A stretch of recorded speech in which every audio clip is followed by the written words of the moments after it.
पवित्र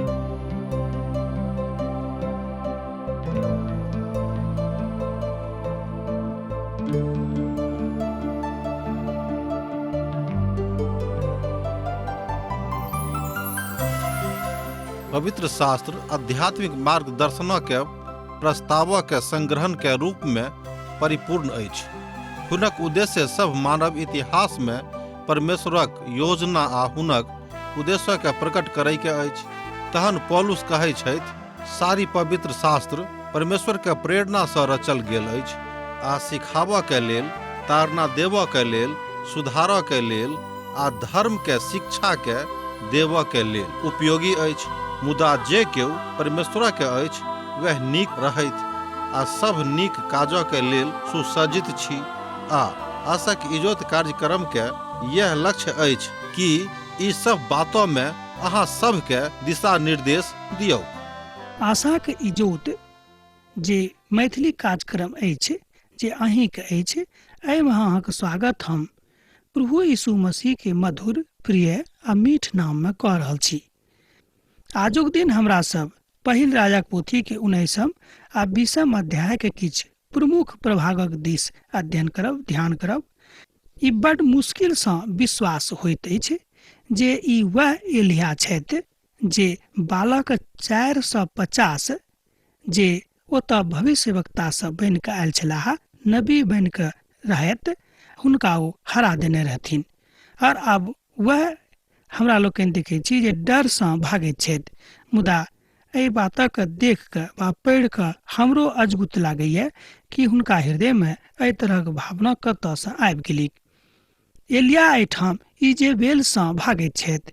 ई बात कियाक हुनका मन में आबि गेलनि, ओ कियाक ओहिठाम अर्थात इजेबेल सँ भागैत छथि, एहि बातक हमरा लोकनि एहि अध्याय में देखैत छी।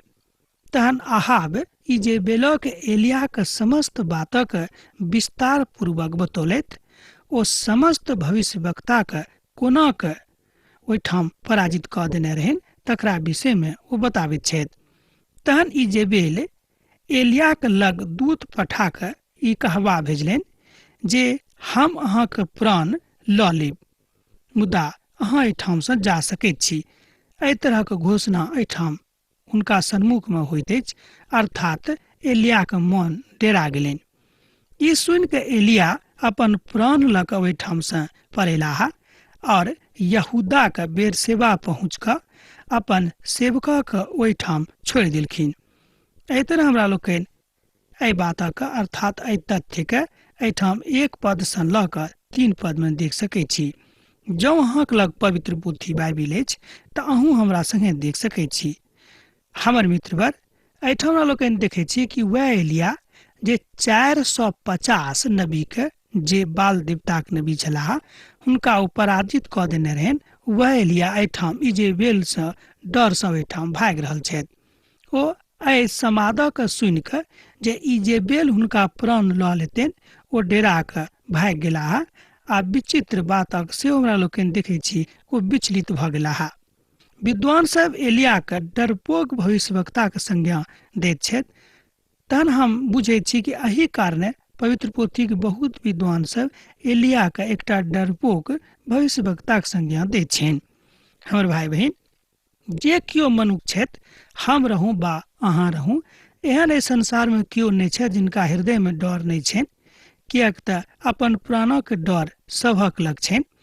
मुदा हाँ, जे कियो प्रभुक संगे छथि हुनका एहि बातक विश्वास रखबाक छनि कि प्रभु हमरा संगे छथि आ जाबे धरि प्रभु हमरा नहि मारथिन, हमरा कियो नहि मार सकैत अछि। मुदा एहिठाम एलियाक हमरा लोकनि देखैत छी कि विचलित भऽ गेलाह आ इजेबेलक डर सँ ओहिठाम सँ पड़ा रहल छथि। एलिया झाऊ गाछक नीचाँ आ 1 दिनक बाटक चललाक बाद ओ स्वयं के झाऊ गाछक नीचाँ बैस गेलाह आ ओतऽ बैस कऽ ई बाजि कऽ प्रभु सँ मृत्यु मांगऽ लागलथि, हे प्रभु बस करू, हम अपन पुरखा सँ नीक नहि छी। एहि तरह हमरा लोकनि एहिठाम देखैत छी कि एलिया अपन प्रभु परमेश्वर सँ अपन कमजोरी के अभिव्यक्त करैत छथि। हमर भाई बहिन, जँ हमरो सब कतौ कमजोर छी, कोनो तरहक ज्ञानक बात में जँ हमरा लोकनि केकरो सँ कमजोर पड़ि रहल छी, मान लियो हमरा सब जँ ज्ञानक बातमे आर दोसर गोटे से कमजोर भऽ रहल छी बा आरो कोनो बातम जो हमरा लोकनि एक दोसर गोटे से कमजोर छी तऽ तकरा खूब खोलि कऽ प्रभुक लग आनि कऽ राखि दियौक आ हुनकासँ ओहि बातक मांग करियौक जाहिसँ प्रभु परमेश्वर ओहि बातक पूर्ति अहाँक जिन्दगीमे कऽ देताह। किएक तऽ पिता परमेश्वर चाहैत छथिन कि हुनक धियापुता हुनकासँ सामर्थ्य मांगनि। हमर भाई बहन, प्रभु सर्व सामर्थ्य छथि, हुनकासँ हमरा लोकनि सामर्थ्य मांग सकैत छी। किएक तऽ ओ हमरा सब गोटे के पिता छथि आ हमरा सब गोटे हुनक पुत्र थिकहुँ हैं। ई वह मनुष्य छथि जे पहाड़क ऊपर बड्ड सामर्थ्यक साथ प्रभुक लेल ठाढ़ भेल छलाह। अब या वह आदमी प्राणक डरसँ झाऊ गाछक सन्मुख में आबि कऽ लुका रहल छथि आ प्रभु परमेश्वरसँ प्राणक भीख मांगि रहल छथि आ बाजि रहल छथि कि हम अपन पुरखासँ नीक नहि छी, तहन हे प्रभु हमर प्राणक कहाँ हरि लिअ। ओ झाऊक गाछक नीचाँ सुति गेलाह आ एकाएक एकटा दूत आबि कऽ छू कऽ हुनका कहलनि, उठि कऽ अहाँ भोजन करू। ओ दृष्टि कऽ कऽ देखलथि जे हमर सिरहानामे एकटा रोटी पकायल राखल गेल अछि और सुराहीमे पानि राखल अछि। तहन ओ भोजन कयलथि आ पानि पीलथि आ पुनः ओ सुति गेलाह।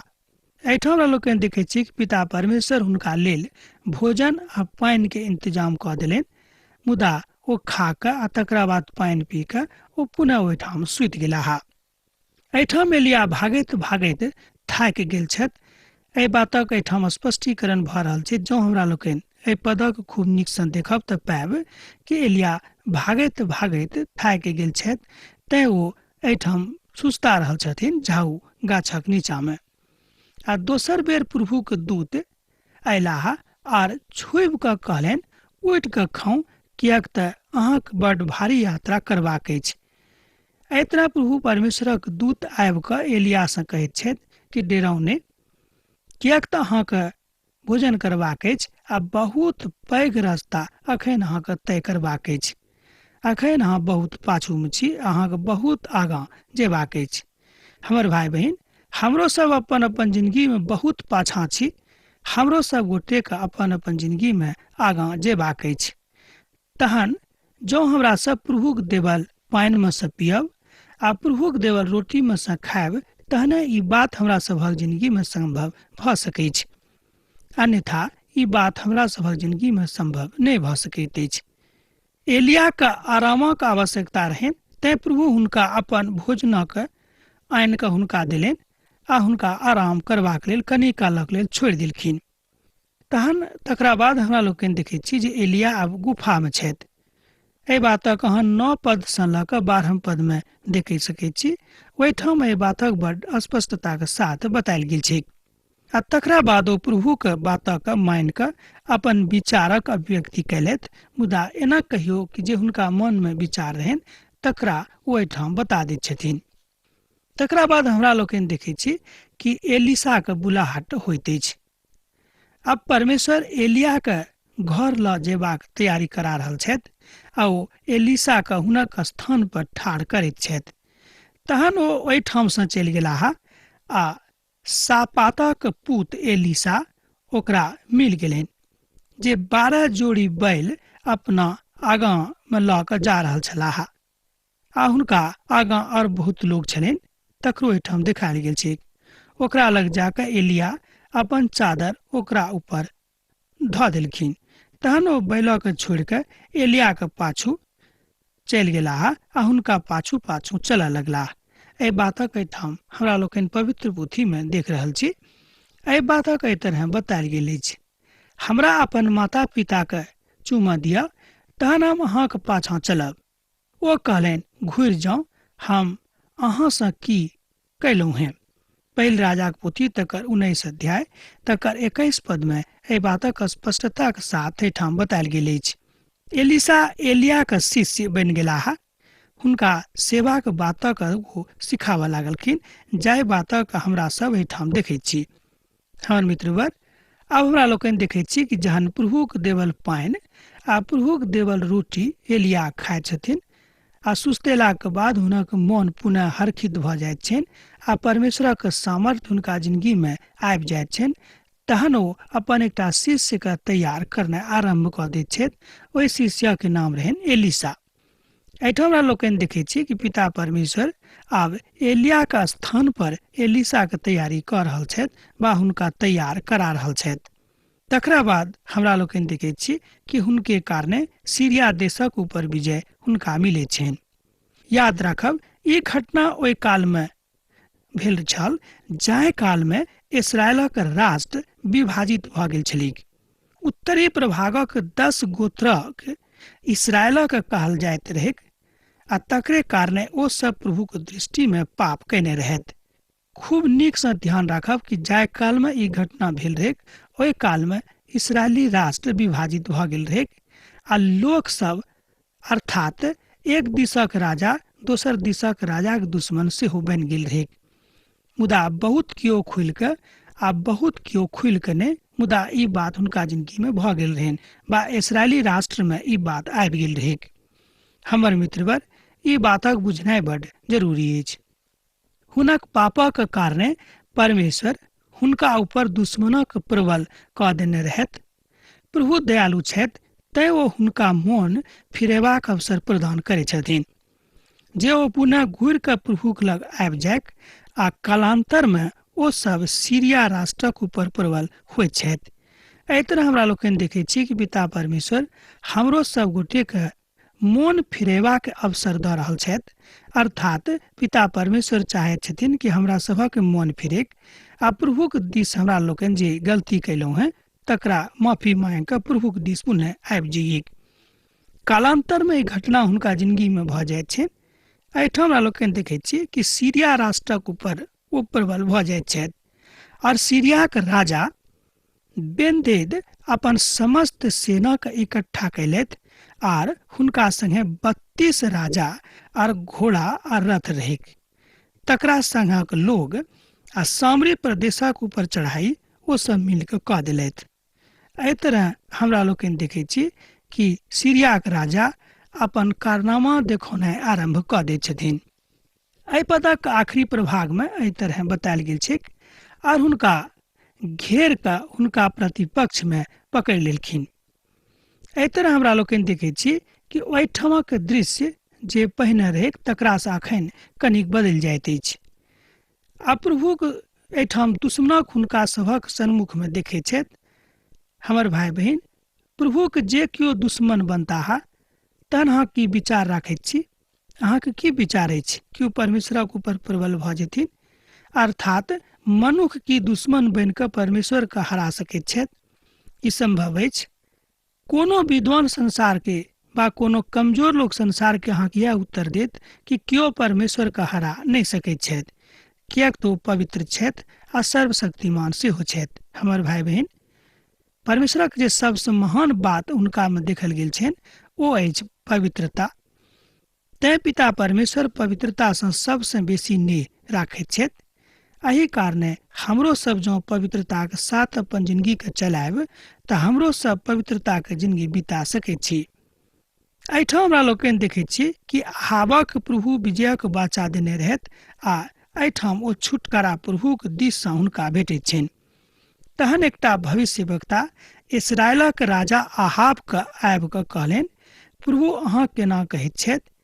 ई बड़का भीड़ जे अहाँ देखलहुँ हैं ओहि सभक आजुक दिन हम अहाँके हाथ में कऽ देब। एहिसँ अहाँ डेरायब नहि आ एहिसँ अहाँ जानि जायब जे हम अहाँके प्रभु थिकहुँ हैं। अहाँ पूछलनि किनका हाथ हैं? ओ कहलनि, प्रभु एना कहैत छथि जे प्रदेशक हाकिमक सेवकक हाथ हैं। एहिठाम परमेश्वर स्पष्टता के साथ अपन वचनक अहाब राजा के संदर्भ में बता रहल छथि। अर्थात सोच गप में हमरा लोकनि एहि बातक केना बुझि सकैत छी कि एहि वचन के प्रभु परमेश्वर अहाब के आबि कऽ बता देलखिन अपन दूतक माध्यम से, अर्थात अपन दूतक माध्यम से। अर्थात परमेश्वरक जे सेवक छलाह हुनका माध्यम से ई समाद अहाबक लग आबि गेल छनि। एहिठाम अहाबक छुटकारा आ हुनक कारणे नहि मुदा प्रभुक दयाक कारणे छल। आब एहिठाम एकटा बातक नहि बुझे कि ओ महान छथि, तैं प्रभु ई बातक हुनका जिंदगी में कहलनि कि हम अहाँक छुटकारा दऽ देब, बा अहाँक विजय बना देब, बा अहाँक दुश्मनक ऊपर अहाँ प्रबल भऽ जायब, से बात नहि।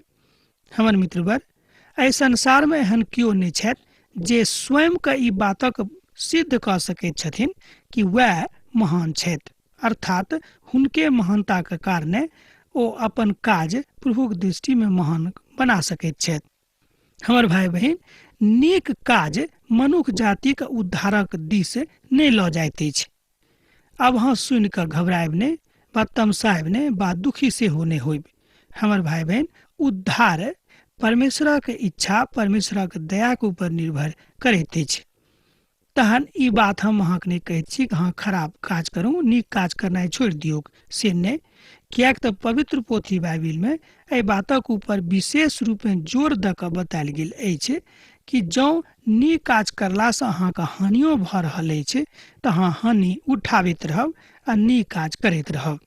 हमर भाई बहन, एहि बातक बुझनाइ बड्ड जरूरी अछि आ परमेश्वरक महिमा में ई बातक जाननाइ सेहो जरूरी अछि।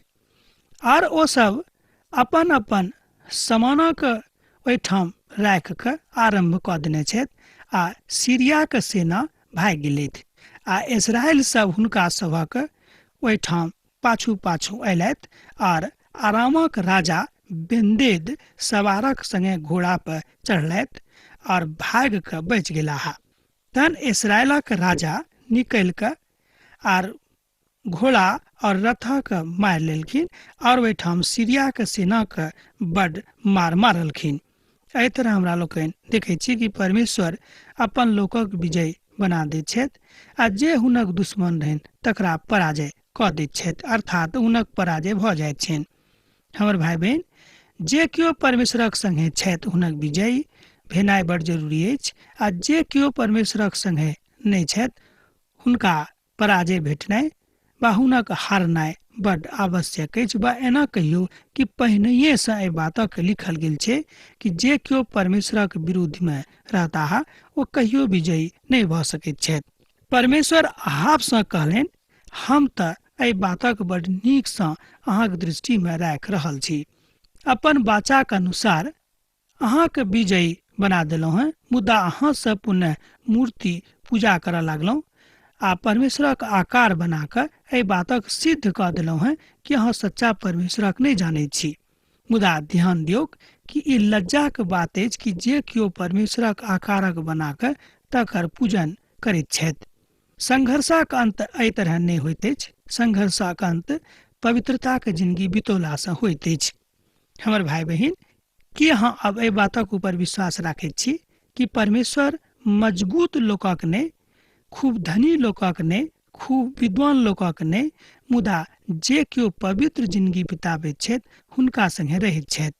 एहि बातक हमरा लोकनि देखैत छी कि लड़ाई जे अछि, लड़ाई यहोवा के अछि।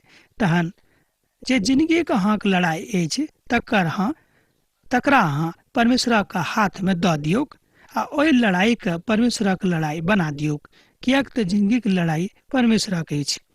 पवित्र पोथी बाइबिल में एहि बातक स्पष्टता के साथ बतायल गेल अछि जे लड़ाई यहोवा के अछि। पिता परमेश्वर एहि बातक एहिठाम बड्ड स्पष्टता के साथ घोषणा कऽ रहल छथि। तथापि मनुष्य जाति एहि बातक नहि बुझैत छथिन आ ओ अपन अपन डफली आ अपन अपन राग बनाबैत छथि आ जे केओ संसारक झकझकौआक देखैत छथि हुनके दिस दौड़नाइ आरम्भ कऽ दैत छथिन। एहि तरहक लोक कहियो परमेश्वरक शांति नहीं देख सकैत छथि बा एना कहियो हुनका जिंदगी में कहियो परमेश्वरक शांति के अनुभूति नहीं आबि सकैत अछि। हमर भाई बहन, अहाँ मजबूत भऽ कऽ पिता परमेश्वरक संगे रहू आ अपन जिंदगी के लड़ाई में आगाँ बढ़ैत जाऊँ आ प्रभु अहाँक संगे छथि, एहि बातक विश्वास अहाँ करैत रहू। ई बड्ड साफ तस्वीर एहिठाम उभरि कऽ आबैत अछि। पद 28 में प्रभु आर एक बेर महान विजय हुनका जिंदगी में देलनि, आहाबक दैत छथि। मुदा एहि बातसँ अहाँ बुझियौ कि आहाब प्रभुक दृष्टि में अखन धरि नीक छलाह, तैं पिता परमेश्वर हुनका जिंदगी में काज करैत छथिन। तहन ओ राजासँ कहलनि, प्रभु एना कहैत छथि, अहाँ अपन हाथ में एहन एकटा पुरुष भ जायत देखलहुँ हैं जकरा हम सत्यानाश कऽ देबिक आ तकरा हम हरा देबिक, तैं अहाँक और प्राणक शांति अपन प्राण आर ओकर प्राणक बदला में अपन प्रजा के दिअ पड़त। एहिठाम हमरा बातक ई कहबाक अछि कि पिता परमेश्वर सत्यताक बात कहैत छथिन, अर्थात जे केओ सत्यतासँ स्वयं के अलग कऽ देत, स्वयं के फरक कऽ देत, तकर हम सत्यानाश कऽ देब। पिता परमेश्वर एहि बातक एहिठाम बड़ स्पष्टता के साथ 42वें पद में बाजि रहल छथिन। ओकर प्राणक शांति बा एना कहियो अपन प्राण आर ओकर प्रजा के बदला में हम अपन प्रजा के दिअ पड़त। ई बात एहि दुआरे भेलैक कारण छल हुनका सभक विश्वासक घटी आ अपना ऊपर पर विश्वास बेसी करनाइ। हमरा लोगन कहियो कहियो परमेश्वरक ऊपर विश्वास कम आ स्वयं के ऊपर अर्थात अपना ऊपर विश्वास बेसी करनाइ आरंभ कऽ दैत छी। हमरा लोगन ई बातक बुझैत छी कि जँ हमरा लोगन उद्योग नहि करब तऽ कतऽसँ खायब आ कतऽ मोकाम बनायब आ की पहिरब, तरह तरह के चिंता हमरा सभक जिंदगी में रहैत अछि। हमर भाई बहन, ई कोनो खराब चिंता नहि, मुदा ई बात जँ अहाँ स्वयं के बुझैत छी कि सबटा बातक हम कऽ सकलहुँ हैं तऽ एहिठाम अहाँ गलती कऽ रहल छी। हमर भाई बहन, पिता परमेश्वर अहाँक संगे छथि आ एहि बातक पूर्ति ओ अहाँक जिंदगी में कऽ सकैत छथिन। अहाब एहिठाम बेनदेदक जिंदगी के एहि द्वारा छोड़ि देने रहथि कारण छल अहाबक मन में हुनका ऊपर कोनो तरह के पाप नहीं रहन बा कोनो तरह के ईर्ष्या भरल नहीं रहन, कोनो तरह के घृणा हुनका मन में नहीं रहन। एक पापी दोसर पापी के कोना के मारि सकैत अछि, इहो एकटा बड़ पैघ प्रश्न अछि। हमर भाई बहन, एक पापी दोसर पापी के उद्धार नहीं कऽ सकैत अछि, तैं प्रभु यीशु मसीह के एहि संसार में औनाइ जरूरी भऽ गेलै। तैं प्रभु यीशु मसीह संसार में मनुखक रूप में अर्थात एकटा मनुखक धियापुताक रूप में संसार में जन्म लेलखिन आ मनुख जाति के लेल उद्धारक बाट खोलि देलखिन। यह बात आजुक दिन हमरा लोकनि एहिठाम सीख रहल छी अहाबक जिंदगी से, किएक तऽ पिता परमेश्वर हुनका बता रहल छथि कि जँ अहाँक जिंदगी में किछु नीक काज भऽ रहल अछि तो अहाँक नीक काजक कारणे नहि, मुदा परमेश्वरक विशेष दयाक कारणे एहि बातक अहाँ अपन जिंदगी में देख रहल छी। आब आजुक अध्ययन हमरा एहिठाम समाप्त करबाक आज्ञा दिअ, किएक तऽ अहाँसँ विदा होयके काल भऽ रहल अछि। जेना अहाँसँ हमरा एहिठाम पाती लिखैत रहैत छी, लिखैत रहब, बिसरायब नहि। प्रभु यीशु मसीह ने सैद घड़ी अहाँक जिंदगी में बनल रहे। आमीन। हमरा विश्वास अछि कि ई कार्यक्रम अहाँके लेल लाभदायक सिद्ध भेल अछि। हम चाहै छी कि अहाँ अपन आशीषके हमरा संग साझा करू। जँ अहाँके नजीक बाइबलसँ जीवनसँ संबंधित कोनो प्रकारके प्रश्न भऽ सकै अछि तऽ अपन समस्याके लेल प्रार्थना करबाके लेल जँ चाहै छी तऽ हमरा फोन पर जरूर संपर्क कऽ सकै छी। परमेश्वर अहाँ सबके एकटा सुखद आनंदित दिन प्रदान करैक।